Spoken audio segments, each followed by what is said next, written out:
चलिए भाषा कोई भी हो भाव समझ में आ जाता है। युद्ध में शामिल की बात वहां भी आ गई। ये देखिए, ये है तस्वीरें तेल अवीव की। या देखिए इस इजराइल की तस्वीर को देखिए, लाइए और लाइए अगली फोटो लाइए। ये देखिए भाव, ऐसी तस्वीर इजराइल की शायद पहले कभी नहीं देखी गई, शायद क्या कभी नहीं देखी गई। इजराइल ने दूसरे देशों में ऐसी तस्वीरें पैदा की, इजराइल के भीतर ऐसी तस्वीर कभी नहीं है। ये देखिए पूरा का पूरा खंडहर, पूरा खंडहर, जो हमने शब्द लिखा है इसीलिए लिखा है, पूरा खंडहर में तब्दील है। ये ईरान का अब जो जवाबी ईरान की कार्रवाई शुरू हुई है, ये कहां तक, क्योंकि अभी रुकने वाला नहीं है ईरान। पूरे इजराइल में ईरान की वजह से अब सायरन बज रहा है।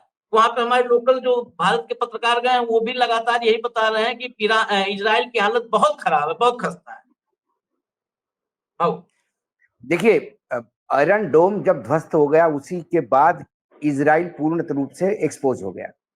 दूसरी बात है कि जो मिसाइल्स थी, जो खासकर अमेरिकन जो इंटरसेप्टर्स थे एरो जैसे, ये जब विफल हो गए और उन्हें भी डॉच करके मिसाइलें अंदर गिरी। और फिर मैं बार बार कह रहा हूं कि जितना युद्ध लंबा खींचेगा उतना इजराइल के लिए और डिफिकल्ट होता जाएगा, क्योंकि एक तो रोज के खर्चे है, युद्ध बहुत भयानक कॉस्टली हो रहा है। दूसरी बात, अब तक इजराइल आक्रांता था, अब इजराइल खुद भुगत रहा है। इजराइल पे जो नुकसान हो रहा है अंदर, उससे इजराइल के जो लोग हैं, जो लगातार पिछले कुछ कार्यक्रम में हमने वहां का एजुटेशन भी दिया था कि कैसे लोग आंदोलित है और बार बार कह रहे हैं कि भैया युद्ध रोको, युद्ध रोको, युद्ध में जाने की कोई जरूरत नहीं है। तो वो नेतन्याहू के ऊपर एक लगातार दबाव है। नेतन्याहू करने तो गए, मतलब क्या है कि वो हवन करने के और हाथ जला लिए, ऐसी स्थिति नेतन्याहू की हो गई। नेतन्याहू अपनी सरकार बचाने के लिए गए थे और शायद ऐसी स्थिति में आ गए कि आने वाला समय, जो आने वाली नस्ल है इजराइल की, वो नेतन्याहू को कभी माफ नहीं करेगी, क्योंकि इतना इजराइल का नुकसान जब से इजराइल बना तब से आज तक कभी नहीं हुआ। हाँ, इजराइल के यहाँ टारगेट किलिंग हुआ, इजराइल की कभी स्पोर्ट्समैन पे अटैक हुए, इजराइल के पॉलिटिशियंस पे अटैक हो गए, लेकिन मास डिस्ट्रक्शन जिसको कहते हैं, ये पहली बार इस ईरान और इजराइल के युद्ध में हुआ। और ये सरप्राइजिंग अमेरिका के लिए है। यही कारण है कि इजराइल की खस्ती हालत देखते हुए अमेरिका आया, और अमेरिका ने बोल भी दिया था कि ये आपके बस की बात नहीं है वहां परमाणु हमला करने की।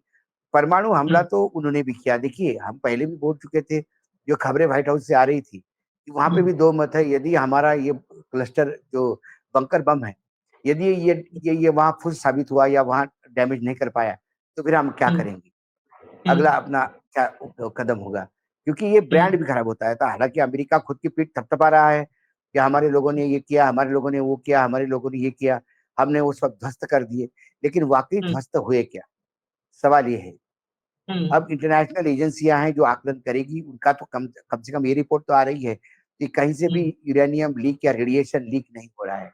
रेडिएशन लीक नहीं हो रहा है, इसका मतलब प्लांट इंटैक्ट है। यदि प्लांट इंटैक्ट है तो फिर अमेरिका के बम्बर ने क्या किया? क्या सिर्फ दरवाजे ध्वस्त किए? क्या सिर्फ एंट्री का पॉइंट ध्वस्त किया कि पूरा प्लांट ध्वस्त किया? ऐसी कई खबरें हैं आशीष, जिसको अब लगातार धीरे धीरे बाहर आती रहेगी और फिर पता पड़ेगा कि अमेरिका का ये युद्ध, जो अमेरिका खुद की पीठ थपथपा रहा है, कभी इजराइल अमेरिका को सबसे बड़ा बोल रहा है और इजराइल को अमेरिका सबसे बड़ा बोल रहा है, ये दोनों एक दूसरे की पीठ थपथपा रहे हैं, लेकिन पूरा विश्व सांस रोक के देख रहा है कि डैमेज कितना है। डैमेज का जब आकलन होगा तब पता पड़ेगा कि ये आक्रमण कितना सफल रहा है।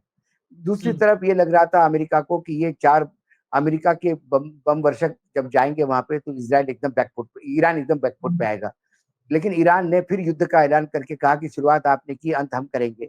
और उसके बाद उन्होंने इजराइल पे जो रिटेलिएट किया, तो क्या इजराइल को बचाने के लिए अमेरिका आएगा? अभी तक अमेरिका ने इसलिए एंट्री की थी कि उन्हें वो न्यूक्लियर प्लांट ध्वस्त करने। अब अमेरिका ने घोषित कर दिया कि उन्होंने न्यूक्लियर प्लांट ध्वस्त कर दिया। अब अमेरिका का ईरान के लिए कोई अब कारण नहीं रहा कि जहां अमेरिकन फोर्सेज ईरान में जाए।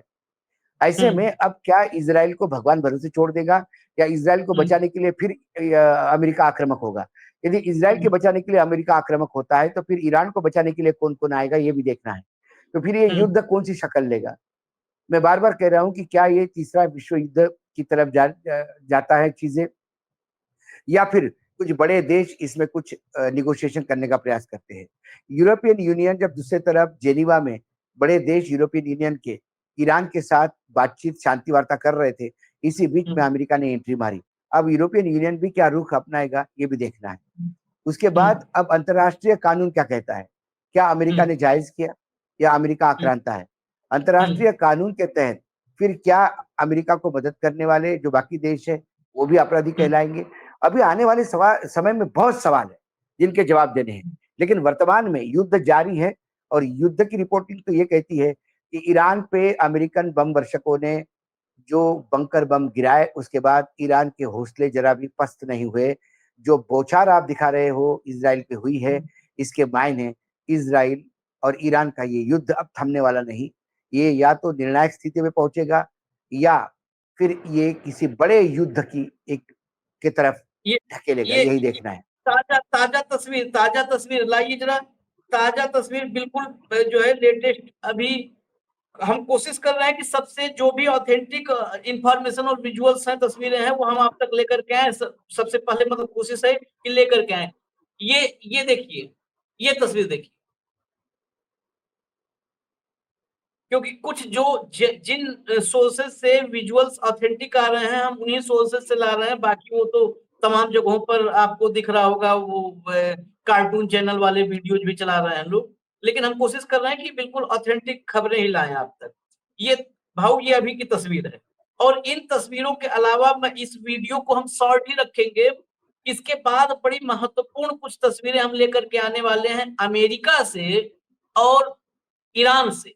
उन दोनों जगहों से बहुत महत्वपूर्ण कुछ खबरें हैं, उन खबरों को हम लेकर के आ रहे हैं। फिलहाल हमको इस वीडियो में इजाजत दीजिए, क्योंकि आगे बहुत इंपॉर्टेंट है। ये तो अभी ताजा तस्वीर जो बारिश मिसाइलों की हुई है, और ये पूरा खंडहर, देखिए पूरा का पूरा इलाका वीरान हो चुका है। लेकिन ये युद्ध जो स्ट्रेंथ नेतन्याहू ने सुबह बोला कि ताकत जरूरी है, ताकत होगी तो शांति होगी, स्ट्रेंथ से हम पीस लाएंगे, ये ताकत है। ये इजराइल भोग रहा है, इजराइल भी तबाह हो रहा है। लेकिन इन नेताओं को, सत्ता के मद में पागल इन नेताओं को आम जनता की परवाह नहीं है। युद्धोन्माद में राष्ट्रवाद पैदा करने का ये नया फॉर्मूला जो आया है कि युद्धोन्माद में राष्ट्रवाद की पैदाइश, ये युद्धोन्माद में राष्ट्रवाद की पैदाइश जो होती है, सब फर्जिक राष्ट्रवाद होता है। और जनता, मारी जनता जाती है, तबाह एसेट्स होते हैं।